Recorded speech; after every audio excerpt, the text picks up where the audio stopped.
everybody. Welcome. Today's Battle Rhythm, Closing the Gap, the Digital Divide, will be hosted by Jeanette Gillis. Jeanette is the director of the network at America's Warrior Partnership.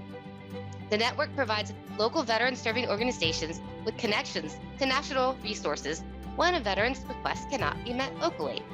To find out more about the network, visit americaswarriorpartnership.org/the network. Somewhere on the bottom down there. That's it for me. Jeanette, the floor is yours.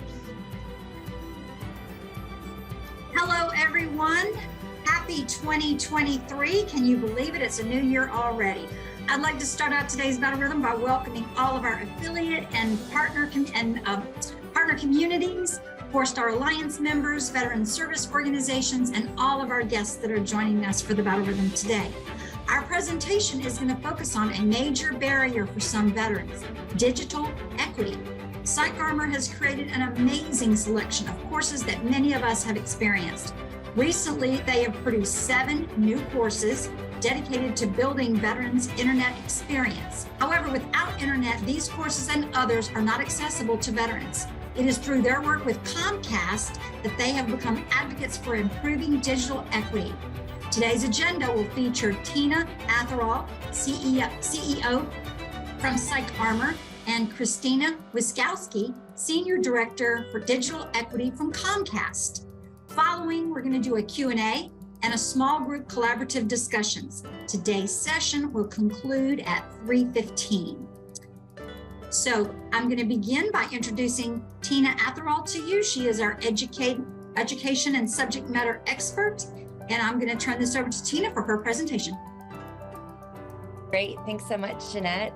Hi, everyone. It's great to see some, well, not faces, but some names that I haven't seen in a while. Happy New Year to everyone. Christina, thanks for jumping in. This is so much fun to get these presentations launched. So I really want to kick off and talk to you about the why for PsychArmor and Comcast to be dedicated and having these opportunities to present this information to you in real time. So in the introduction, I appreciate that it was addressed that we have courses around Internet Essentials. And actually, those courses were built with Christina and the Comcast team well over 3.5, 4 years ago.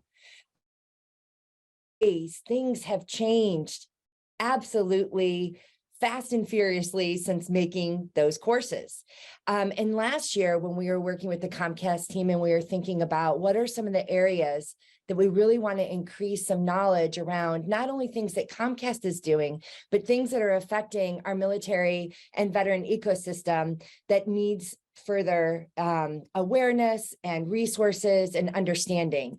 And of course, it is this work that we started years ago around Internet Essentials, around what is the problem, what are the needs, and what are the resources out there. So today, I'm super excited for you all to hear from Christina on some things that I had no idea was out there until we started to dive into this and look at what are the things that we want to make sure that we get out there to everyone through these opportunities to present this information. So one thing that I'd like, not knowing where all of you are from, I'm seeing it come up in the chat, but I want you to, from my lens, put on your organizational hat when you're listening to this information, because in our curiosity session, I asked that we have a little bit more of an open collaborative opportunity to hear, was this information new to you? How are you already utilizing it? What type of, who's the audience that needs to receive this information? From my perspective, I need to make sure that organizations know about some of these amazing changes and policies that create funding sources for our military veterans, families, and greater community. I look at how many of these things will help our staff, especially now that so many of our staff are now digital, and there's some really great things that are out there that we want you to know about. And then also from being connected to the military connected community, how do we need to get this information to the community that we serve in a way that will be accessible and understandable. And I think that those are some of the challenges that we talk about in general around this digital gap. There is so much that's out there that's happening. As a social worker, oftentimes I'm looking at practice from just a very specific delivery of service. And for me, everything is technology based. So understanding some of these changes that have occurred over the last couple of years has really been essential to helping guide this organization and some of the work that we do. So I'll just skip to the next few slides here just to create a foundation to turn it over to Christina to really talk about this entire effort around increasing equity around internet access. But, just to frame this again, we're talking about lack of home-based internet equipment. I had to laugh often. I was presenting during the pandemic around our Internet Essentials portfolio, and we had individuals that didn't even have access to laptops or the appropriate computers. And then we were partnering with organizations that did do that, like Text for Troops. And then also just internet safety. We had a lot of bridging around confidence, around safety to be online, or what are some of those safeguards that we need to have? How do we know where we can go on the internet and where we can't? And the next slide is just really just to hone in on how I think so many of you in the work that you do, we look at this well-being model or the public health model approach to addressing particular issues and needs and places where we can best impact. And this is so important to me that obviously, we all know that the use of internet and access to all of these to technology really does impact every bit of our life. And without it, it creates isolation. It creates massive health inequities and other inequities. And so we just wanted to highlight here that when we look at this problem, we look at this from an entire systems approach, not just, do you have internet? Do you have a computer? Like if you're looking for jobs, we all know, right? How do we get out there and look for jobs now? Everything is online. Telehealth is phenomenal, but if you don't have the right equipment, if you don't have the right access, and that's actually what Christina is going to dig into. She's going to give us some great data, some great information that I hope will that you can bring back to your organizations, that will inform the way that you do work and possibly even highlight the way that you need to expand and deliver services in a different way. So Christina, I'll kick it over to you. Awesome. Thanks, Tina. Hi, everyone. Before I jump in, I just want to take a second and introduce myself. So my name is Christina Wiskowski. I am a Senior Director of Digital Equity at Comcast. I've been doing this work for about 7 years. Before joining our digital equity team, I worked specifically on our Internet Essentials program, where I led our strategic communications and other initiatives. So this is work that professionally I'm incredibly invested in. Personally, it matters so much. I'm also an actively serving reservist. I'm a veteran. I've been in for 21 years. So this conversation today really is sort of the intersection between two different sides of my life, and it is just so personal, and it's so important. So I just kind of wanted to set the stage with that, with a little bit of my background. I'm happy to be here with you all. So as you all know, the veteran demographic isn't just one singular demographic, right? Veterans span every other demographic we have across our country. So these numbers you're looking at right now are just some additional numbers to try to put into context the problem of the digital divide, right? So overwhelmingly high-income households are connected, low-income households less so. We see Hispanic households, African-American households also being less connected than the average or than their white peers. So that's a problem, right? So we've got underserved communities, underrepresented communities, and now they're not connected. They're at risk of being left even further behind.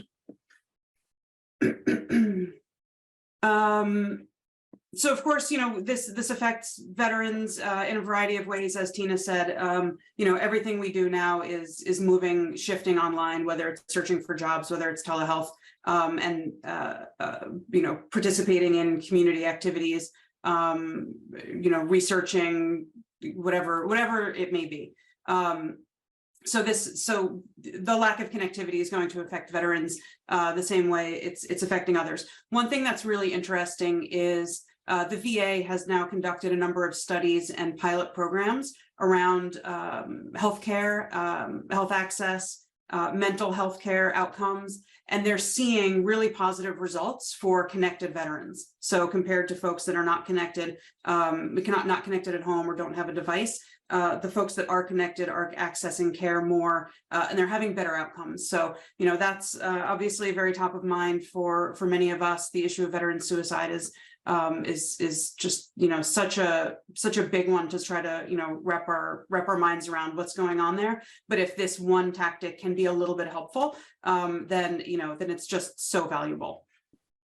So right now we have a once in a lifetime opportunity. So we talked about some of the barriers to connectivity. The federal government is investing a huge amount of money, $65 billion, into funding the expansion of broadband access and adoption, right? So not all of this is for one particular initiative. It spans a variety of initiatives, which include building out in rural areas, awareness about connectivity, digital skills training, a variety of programs.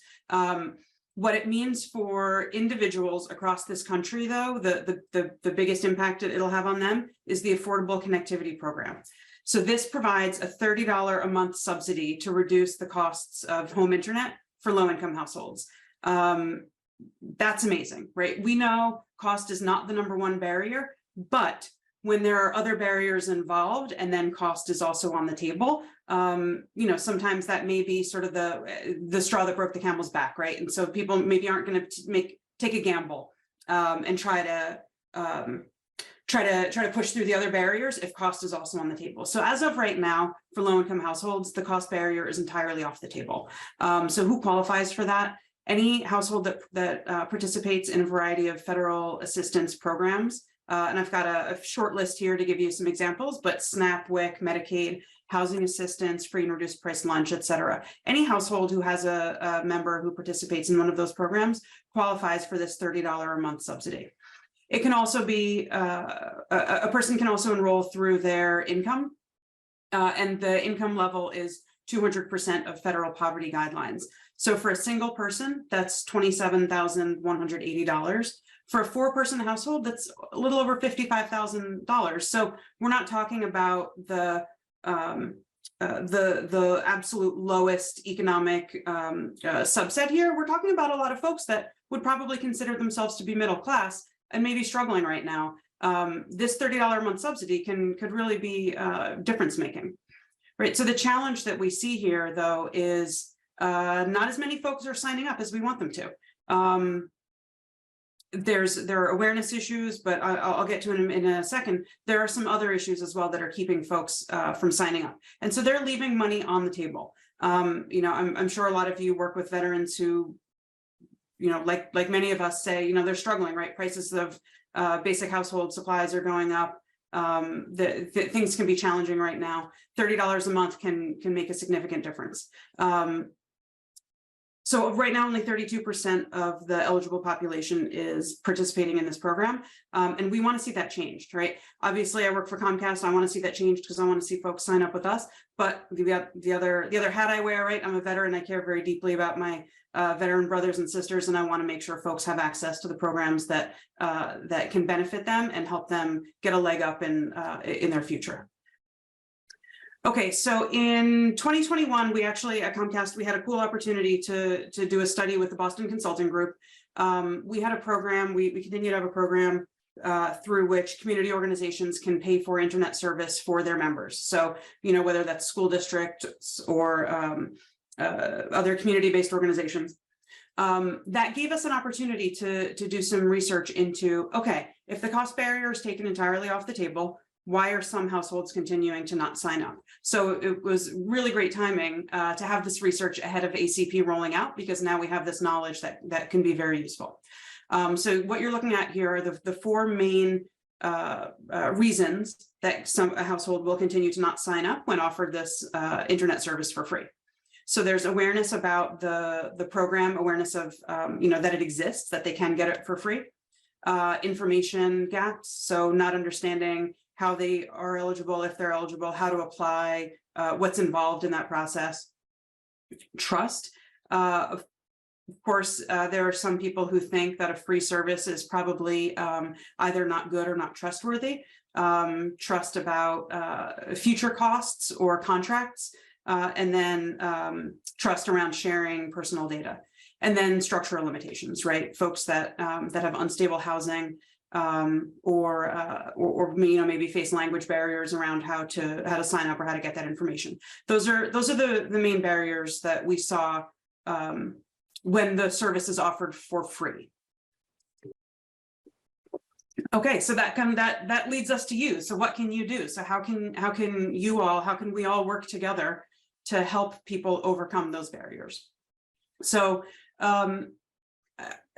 really a lot of this, and we've invested a lot in research, and I spend all day, every day talking about this and learning, but it kind of comes down to common sense, right? It's education, it's helping people. It's just like any new program or anything that's new to a person. There's fear, there's uncertainty. They want to be helped by somebody they trust. And so that's where you come in, right? Many of you are trusted organizations. Oh, there you go. Your trusted organizations, you're already providing help. You're already maybe walking veterans through navigating various benefits or programs or services, things like that. And to be honest, I think a lot of community organizations are engaging in this, what I'll get to in a second, in this digital navigator role, and probably didn't even realize it. So the things we can do are raise awareness about ACP. Anytime we're talking to folks about programs they may be eligible for, services, whether it's programs for job training, whether it's programs to help reduce bills or access funding, ACP is relevant to all of those conversations. So we all need to be talking about it to make sure people are aware of it. Next is supporting trusted community voices. So digital navigators are kind of what they sound like, right? Somebody who can, and I'll get to a more advanced definition in a second, but really anyone who is a trusted voice and is helping guide someone through the process, whether they're guiding them through that really basic sort of entry-level step of like, here's how you turn on a computer, here's how we call Comcast or another service provider and get you signed up, to sort of the next steps of building an email address and understanding some basics of online safety, things like that. And then amplify best practices. So a lot of organizations have been doing this work for many years. At Comcast, we've had our Internet Essentials program for 11 years. So we've been heavily invested since then. Many organizations predate us though. So nobody needs to reinvent the wheel. Of course, we can always iterate and do a little bit better, but there's a lot of really great information and great best practices out there. And there are a lot of communities that are coming together to try to build that, to try to amplify that. And in a second, I'll tell you about a few of those as well. So digital navigators, like I mentioned, I should go back 1 second. So 2021 was the Boston Consulting Group study that identified the barriers. 2022, we said, okay, let's go back to Boston Consulting Group. Now let's look at how do we overcome those barriers? What do we do? We know what they are. How do we beat them? And overwhelmingly, the answer was digital navigators. So this is sort of the definition we're using here. Individuals who are affiliated with trusted community organizations who are trained to help people access the internet, use devices, build digital skills. They're critical to closing the digital divide and reducing social inequities by helping more people get online. So as I mentioned, we know a lot of organizations have already been doing this work. Social workers who help people sign up for various benefits and programs, healthcare navigators who maybe help people learn how to book their appointments online and how to track their records online. They've all been acting as digital navigators. Now is the time when we should all be kind of putting this model front of mind and saying, okay, all the services we've been helping people with, all the things we've been doing, they're all moving more and more online. So how do we make sure our work, our education, our support is accounting for that and making sure the folks that we're helping can access it, right? Can read the information, can sign up for the programs, can navigate the internet effectively. So who is a digital navigator? Again, that definition we just went over, kind of talked about it, but this is staff or volunteers from any community organization, whether it's a social service agency, a library, a community-based organization, other philanthropies, and sort of loosely defined. Many of us are probably digital navigators to our parents or grandparents, to other elderly family members. If you've ever helped somebody, looked over their shoulder and pointed and said, no, click here. No, don't do that. That's probably spam, or that might be a virus. Don't touch that, but let's do this. You've been a digital navigator. So again, we've all done it. And now is sort of the time for us to be thinking about how do we formalize these programs a little bit so that we can really benefit, for the sake of this conversation, so we can really benefit the veteran community, make sure they're getting the support they need. How does a digital navigator program work? Again, it can work in whatever way fits with the model of the organization. So, one of our partners at Comcast is a program in Philadelphia that helps adults learn basic literacy and then helps them get their high school equivalency. Well, now they've also developed a digital navigator program where somebody will sit down with the individual the student, right, and make sure they understand how to look at their class schedule, how to access Blackboard or whatever the educational system is they're using, how to navigate basic research sites safely and effectively, things like that. So that's the type of digital navigator work that works for that partner organization. And again, depending on what the organization does, that could look very different, but there are going to be some real commonalities. And why does it work? One-on-one contact with trusted community members, right? And I think we all know that from all the work we do in serving the veteran community, right? One-on-one contact with somebody who's trusted. So, if you've ever helped somebody sign up to use their GI Bill, and maybe you did it over the phone, or maybe you did it through a paper application many years ago, that's the same thing. Now we're just applying that same model to the digital sphere, right? That one-to-one contact also helps to identify problems or knowledge gaps with the individual, and then helps facilitate a greater support ecosystem. So again, that Boston Consulting Group study we did really showed that digital navigators can have a significant impact. So of the users that were surveyed, who use digital navigators, 66% now have the internet or device at home. 86% have used more technology to include healthcare benefits and jobs. 80% feel more confident or safer using technology. I mean, those are really, really big numbers. And as I mentioned at the top, veterans span every demographic.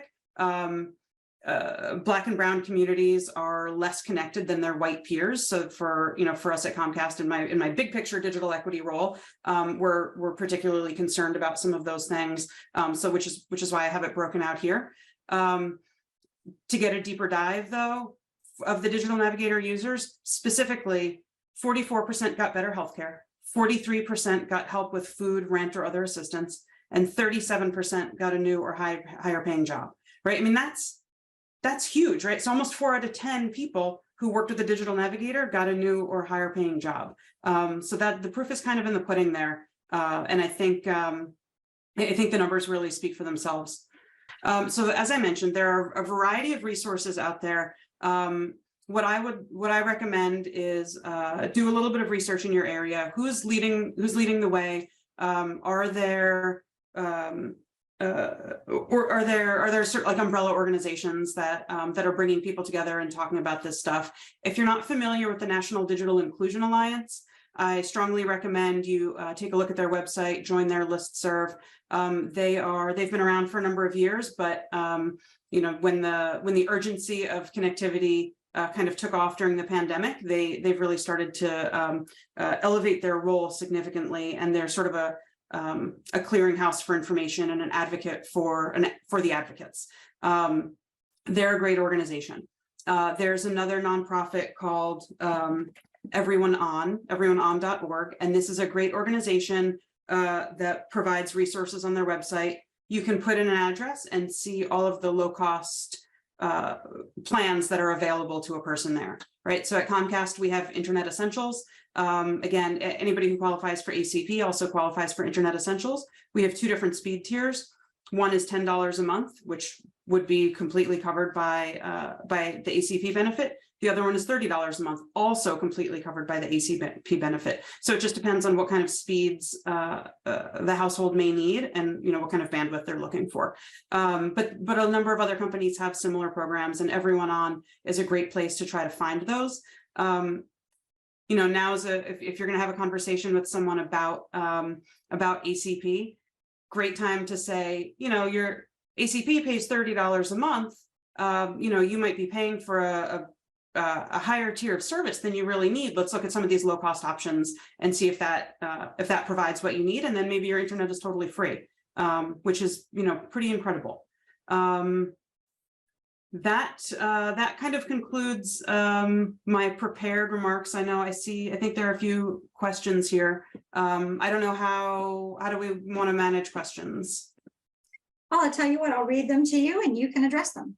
Okay. How's that? Would that be helpful? Maybe Tina will address them too, though. She's an expert here as well. All right. Not So really. we got one that's kind of a question comment. Native American communities are the least connected. Yes. And then how do cellular services impact connectivity? Okay. Great point. I'm very, very glad somebody brought that up because I should have mentioned this. ACP is a $30 a month credit. It's, I believe, $75 a month for reservations on it for residents of reservations. So or tribal lands, excuse me. So number one, that's a really important differentiator because that's significant. Two, cellular connectivity is valuable. What I would say is it doesn't replace home connectivity.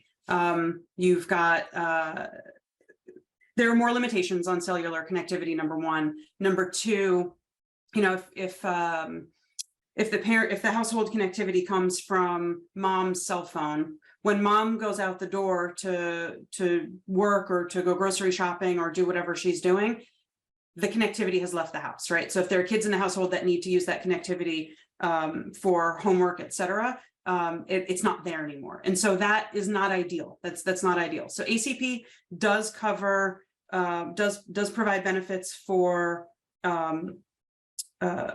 cellular plans that have a data component, but really it's designed for home connectivity, and I would say it's just not quite the same. There are in rural areas, and the definition of rural just changed last week, so these numbers now probably need to change, and I don't know what they look like given the new definition of rural, but as of 2 weeks ago, in rural areas, 9% of households don't have access. And by don't have access, I mean don't have a wire that runs in front of their house that they can connect to. So the rural problem exists. And for that 9%, that matters. What I would say is the rural problem isn't necessarily as big as we all probably think it is.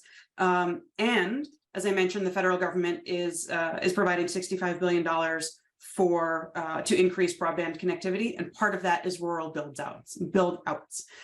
So Comcast and our competitors and our colleagues in the industry across the country, we are all working very, very hard right now to work with local communities and help them build their broadband equity plans. And a lot of that includes building out to those final few communities that may not be served. All right.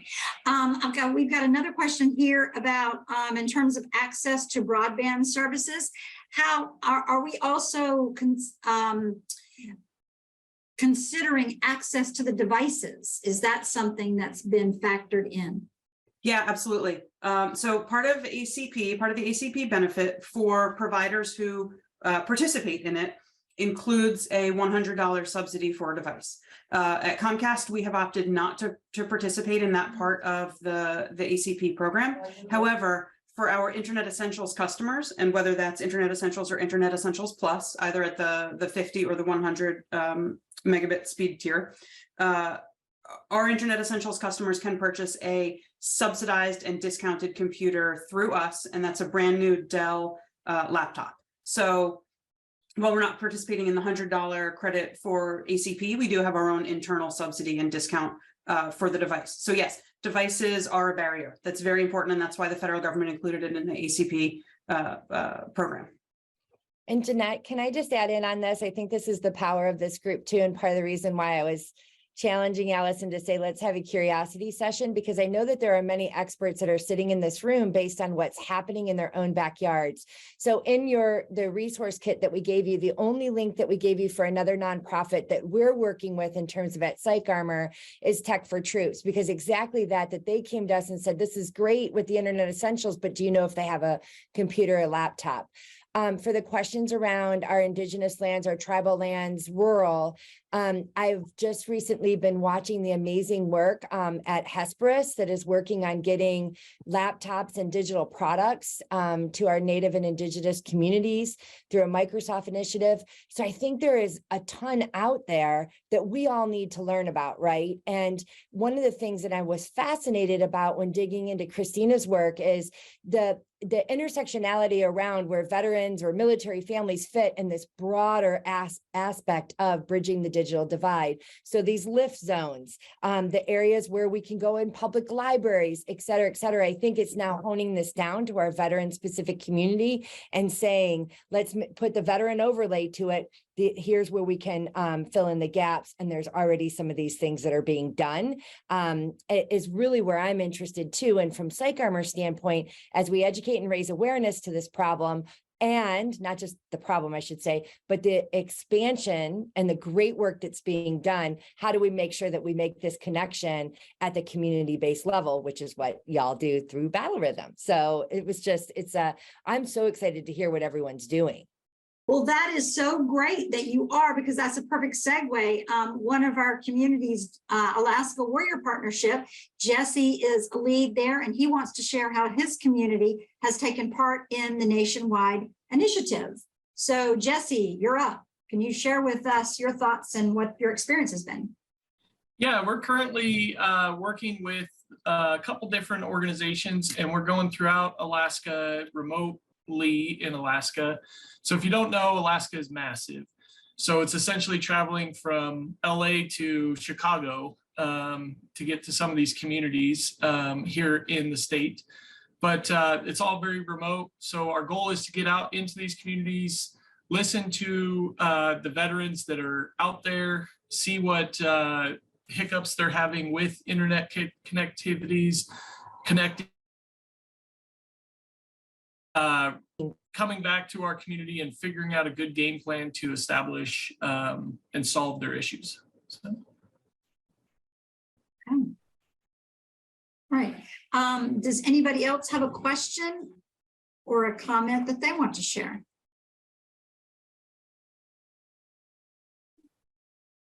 I'll also just mention while we're waiting, we at Comcast, we worked with the National Digital Inclusion Alliance a couple months ago to record 3 different like webinar sessions all around digital equity, digital navigators, accessing grant funding, et cetera. So we're going to be replaying all 3 of those sessions for free this week, next week, and the week after. And I'm just going to drop a link here. Anybody who wants, please feel free to register. You can watch the videos now, but if you wait and watch them during the live replay, there will be somebody from Comcast and somebody from NDIA on answering questions live. Okay. Allison asked, 29.1% of veterans are not connected. Is that the same for the non-veteran population? So that is not the same, and I'd have to check on where that number, like what source that number came from. Again, as I mentioned before, the veteran community spans all the demographics, right? But veterans skew older, seniors tend to skew not connected compared to the average. Typically, across the board, oh, I'm blanking on my numbers. It's around 20% of people are not connected. So that number is a little bit higher, but my guess is that reflects an older population than the average. But you know, something I'll mention. This just came up. So this past weekend was my drill weekend, and a friend of mine is retiring. He's 48. He's only a couple of years older than I am. And I asked him, you know, how he decided, what made him decide now was the time. And his answer was, you know, all this new work with the computers and it's just not for me. It's just too much. It's not for me. And I thought, you know, this is a contemporary of mine, and he's hanging up his uniform because he's not comfortable with the way the work has transitioned into the digital sphere. Meanwhile, you know, I'm spending my days, my Monday through Friday, advocating for better digital skills and better digital skills training. And you know, this isn't necessarily just a problem with seniors or with low-income households or with, you know, XYZ demographic. You know, this guy's he's a major. He was prior enlisted. He's in civilian law enforcement. He just retired from that as well. But for whatever reason, there's some apprehension on his part about jumping in and really embracing the digital world. And you know, now we as an Air Force Reserve are going to lose out on a really talented, motivated officer as a result. So again, I say that just to say this is a problem that I think is surprising, right? It surprises us when we come upon people who either are not connected or don't have the skills or the confidence to be able to use their connection effectively. So you know, there's a lot of benefits in solving this problem, a lot of benefits for all of us and the communities we serve. All right, well, thank you, Tina and Christina, for the great presentations. I'm going to hand the presentation over to Allison so that we can move into our breakout activity. Hi, thank you, Jeanette, and thanks, Tina and Christina. I really do appreciate it. A really interesting presentation, and it's great to hear all the work that's being done across the board to solve the digital equity. But we are now going to go into our breakout session. So for the next 25 minutes, I'm going to open up the breakout rooms. Remember, these are curiosity activities. So we're just we have people, they're leading, Christina's gonna lead, and Tina's gonna lead, and we're gonna have that good conversation. And I'll give you a 60-minute countdown when we get ready to close. Christina and Tina, you can either assign someone to share out your thoughts, your kind of key takeaways, or you can do it yourself, just depending on how you want to do it within your group. All right, then we'll come back together and we'll have some key thoughts and we'll close down for today. So thank everybody. I am going to open those rooms up now. Hi, everybody. Yay! Looks like I got some interesting feedback of excellent sessions. So good job, Tina and everybody, and Christina and everybody in both groups. I appreciate you guys all being willing to have those conversations and just really get in, dive in and have good discussions. So group number one, I'm not sure if it was Christina or Tina. Do you know? I think we were group number one, Tina. Is that correct? I think it had a 1 on it, Jeanette. Yeah, Carol, you're right. Okay, cool. So I believe that's me speaking. I was going to report out for the group. Are you ready for me to go? Yes, I am. Please. Okay. Conversation started around, we had a number of people in our group that were in financial counseling, and there was a little bit of discussion around how often is this the reason people are reluctant to receive financial counseling? Is it digital equity, or is it just simply being not wanting to talk about finances? So sometimes kind of teasing out that type of problem is of interest. We got into quite a great discussion about cellular-based cellular-based Wi-Fi options, cellular-based internet. And we had a great subject matter expert in Tabitha, whose parents actually avail themselves of this service, and several other people who were able to really, Nada also as well, able to weigh in as a digital nomad herself on a lot of those options. So we talked about how that's going to alter the landscape and how that also needs to be addressed as we're looking at solutions to this, that needs to be considered as an option there. So great conversations around that.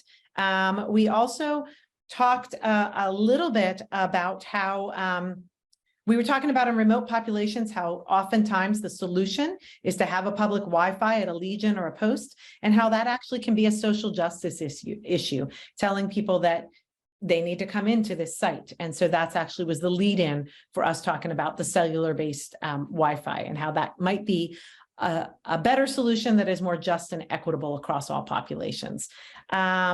We had a great conversation about how do we identify who actually doesn't have it? How do you reach the people that don't have it? Tabitha weighed in on her experiences talking to the Veterans Service Program Director in Arizona, Wanda Wright, who has said they really have had to do a door knocking campaign, so that it's that personal ask and getting out there is one of the few ways to reach that. I talked about how in another group we had some of these conversations about reaching rural populations, and that you may have to engage community stakeholders that know the people in their community may know who's a veteran. So we talked about how to reach those people. Great question we had at the end around mapping. And Tina pointed us to a resource that the FCC has. We believe that it is in the resource guide that everybody has a QR code to, but there is a digital heat map where you can see where the digital deserts as they are exist, so that you can try and map that as you reach populations. And I think the last thing that we really talked about was looking at different resources for all of us as we try to address solutions here. And Tina pointed us to the Patrick McGovern Foundation. She dropped that link in the chat. For those of you in the other group, you may have wondered why that popped into the chat. It popped in because they have been a funding resource to help address digital inequities. So to my team, to my group, Tina, how'd I do covering down on the discussions we had? Excellent. Good job. All right. Group number, thank you, Carol. Thanks a lot. That sounds great. And make sure you get, I guess I will probably get the whole chat rooms, but if somebody could drop that resource you just spoke about last, Carol, into the meeting chat here, so I can make sure I get it on the after action notes, just to be cautious to make sure I have it. And then how about it? The next group, that was Christina's. Yeah, so group one really put us to shame because you guys, it sounds like, engaged in some really cool conversations. Ours were very cool, but I took the different tactic of having everybody sort of go around and introduce themselves and share their experience, which is really insightful. And I think we all picked up bits and pieces, but we didn't have that same focused conversation, which is that's a reflection on me. Anyway, it sounds like different organizations are having varying degrees of success with getting folks connected, right? So we have some people who are Diana explained that her organization is engaging in actually teaching people, right? They're providing the skills and they're hosting classes and they're very proactive about that. Other folks are saying that they're seeing a little bit of a disconnect. People, as resources are shifting online, people aren't wanting to make that leap and they're dropping off, right? They're not accessing the resources and they're losing a little bit of connectivity. Right at the end, though, the insight that we shared, that Kim shared for the group, is the way to overcome that is trust. And that kind of goes back to the digital navigator thing and the trusted voices in the community. So, every single one of you is a trusted voice to the people you serve. And so it's all about sort of holding their hand and making them feel comfortable and bringing them along.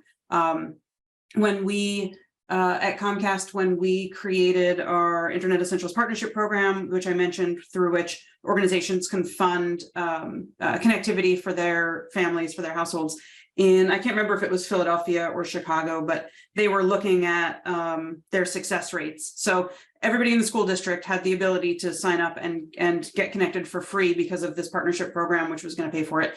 It still took 7 touch points on average for people to connect. Right. And so that's overcoming all of those barriers about, a lack of understanding what the program really is, fear around sharing personal information, mistrust about a free program, mistrust about being online, all the things.